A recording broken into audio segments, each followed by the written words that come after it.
วิดีโอนี้ไม่ได้สปอนเซอร์นะครับสวัสดีครับอัสนะครับ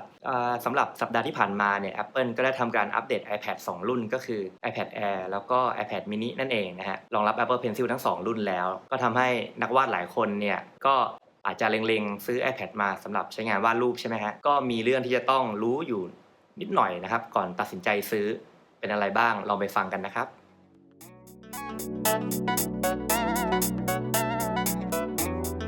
เรื่องแรกก็จะเป็นเรื่องของแรมนะครับหลายคนอาจจะไม่ทราบว่า iPad ในแต่ละรุ่นเนี่ยมีจำนวนแรมไม่เท่ากันเพราะว่า Apple ก็ไม่ได้บอกไว้ในเว็บไซต์ด้วยซึ่งตรงนี้ครับจะมีผลต่อการสร้างเลเยอร์แล้วก็ขนาดของชิ้นงานในแอปวาดรูปอย่างเช่น Procreate ตัว iPad ที่เพิ่งออกมาใหม่เนี่ยยังไม่มีข้อมูลคอนเฟิร์มในส่วนของแรมนะครับก่อนที่จะตัดสินใจซื้อเนี่ยอยากจะแนะนำให้ลองดูรีวิวตาม YouTube หรือว่าเว็บไซต์ต่างๆก่อนว่าจำนวนแรมประมาณไหนแล้วก็เพียงพอต่อการใช้งานหรือเปล่านะครับผมรูปนี้ก็จะเป็นข้อมูลของแรมของ iPad รุ่นต่างๆในปัจจุบันนะครับสำหรับเครื่องที่ผมใช้งานอยู่เนี่ยก็จะเป็น iPad Pro Gen 3 ซึ่งมีแรมประมาณ4 กิกก็ถือว่าเพียงพอต่อการทำงานที่ระดับ A4 ถึง A3 ที่300 dpi ถัดมาเป็นเรื่องของจอภาพนะครับสำหรับตัว iPad Air แล้วก็ iPad mini ที่เพิ่งออกใหม่เนี่ยหน้าจอเป็น Laminate Display แล้วก็ P3 Wide Color ใช่ไหมซึ่งตรงนี้ก็แปลว่าหน้าจอกับกระจกของ iPad เนี่ยมันทากาวติดกันเพราะฉะนั้นก็จะไม่มีแกปที่เป็น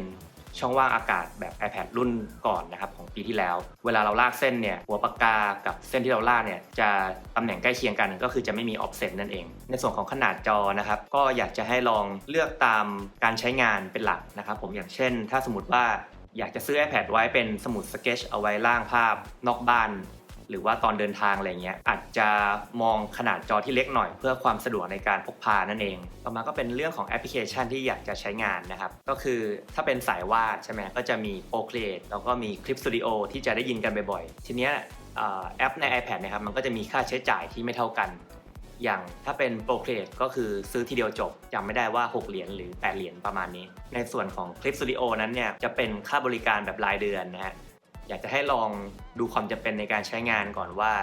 ต้องใช้แอปไหนบ้างนะครับแล้วก็มีค่าใช้จ่ายเท่าไหร่อีกส่วนหนึ่งก็คือพยายามศึกษาเรื่องของฟีเจอร์หรือว่าความสามารถของแอปต่างๆก่อนที่จะตัดสินใจซื้อนะครับเพราะว่าแอปส่วนใหญ่เนี่ยความสามารถยังค่อนข้างจำกัดอยู่อาจจะยังไม่ตอบโจทย์ในการทำงานของเราก็เป็นได้ซึ่งใน iPad นะครับก็มีแอปเยอะแยะมากมายเลยแล้วแต่ว่างานเราอยากจะทำอะไรด้วยทำเวกเตอร์ก็จะมีพวก Affinity Designer อยากจะใช้ iPad เป็น Cintiq ก็จะมี AstroPad อะไรอย่างนี้หรือว่าตัดต่อหนังก็มี LumaForge iMovie เป็นต้นนะฮะอยากจะให้พูดถึงแอปอะไรเนี่ยก็สามารถคอมเมนต์ไว้ข้างล่างได้นะครับท้ายก็จะเป็นเรื่องของพวกอุปกรณ์เสริมนะครับซึ่งตรงนี้แหละที่จะทำให้งบของเราบานปลายเริ่มกันจากฟิล์มกันรอยแล้วก็แล้วกันนะครับเนื่องจากคนถามกันเข้ามาเยอะมากเลยส่วนตัวเนี่ยชอบฟิล์มด้านนะครับเวลาเราเขียนนะมันจะรู้สึกสากๆมือนิดนึงคล้ายๆกับการเขียนบนกระดาษนั่นเองแต่ว่าตอนนี้คือไม่ติดแล้วนะครับเพราะว่าเขียนทุกวันเนี่ยไอความด้านของฟิล์มมันก็หายไปกลายเป็นฟิล์มธรรมดาเลยนะฮะจริงๆการติดฟิล์มเนี่ยไม่จำเป็นนะครับแล้วแต่ความสบายใจเลยว่าสมมุติว่ากลัวเครื่องจะเป็นรอยอะไรอย่างเงี้ยก็ติดก็ได้นะครับจุดที่ต้องระวังมากหน่อยก็คือความหนาของฟิล์มนะครับเพราะว่าฟิล์มบางประเภทเนี่ยมันจะรบกวนการทำงานของตัวเพนซิลได้นะครับถ้าเกิดมันหนาเกินไปทำให้เวลาเขียนแล้วแบบเส้นติดมั่งไม่ติดมั่งอะไรอย่างนี้คีย์บอร์ดนะครับส่วนตัวคิดว่าไม่ค่อยจำเป็นเท่าไหร่นะครับเพราะว่าแอป iOS ส่วนใหญ่เนี่ยไม่ค่อยออกแบบให้รองรับคีย์บอร์ดอย่างใน Procreate เนี่ยก็คือเน้นการออกคำสั่งผ่านการทัชเป็นหลักใช่ไหมแต่ว่าถ้าสมมติจะใช้เป็น Clip Studio มันเหมือนกับพูดง่ายๆคือพอร์ตมาจากเดสก์ท็อปเลยการกดช็อตคัทการตั้งช็อตคัทนี่คือทำได้เต็มที่เลยก็คิดว่าควรจะหาคีย์บอร์ดมาใช้จะสะดวกกว่านะครับผม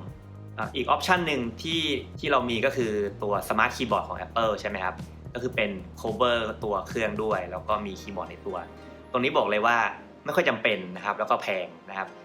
ยกเว้นว่าคุณต้องการความสะดวกแล้วก็พิมพ์งานเยอะจริงๆถ้าเกิด iPad รุ่นหน้ามันเปลี่ยนดีไซน์ปุ๊บเนี่ยตัวนี้มันก็จะใช้ด้วยกันไม่ได้แล้วนะครับแล้วก็สำคัญที่สุดเลยนะครับก่อนที่จะตัดสินใจซื้ออยากจะให้ไปลองตัวเครื่องจริงๆโดยเฉพาะตัว Apple Pencil เนี่ยดูคลิป YouTube หรือว่าดูจากเว็บไซต์อาจจะยังไม่ค่อย get feeling ของตัวปากกาเนี่ยการได้เขียนจริงๆเนี่ยมันจะช่วยให้เราตัดสินใจได้ง่ายขึ้นนะครับก็ประมาณนี้เนาะทิ้งท้ายไว้นิดนึงนะครับไม่ว่าจะเป็นอุปกรณ์ยี่ห้อไหนก็ตามนะครับถ้าเกิดเรา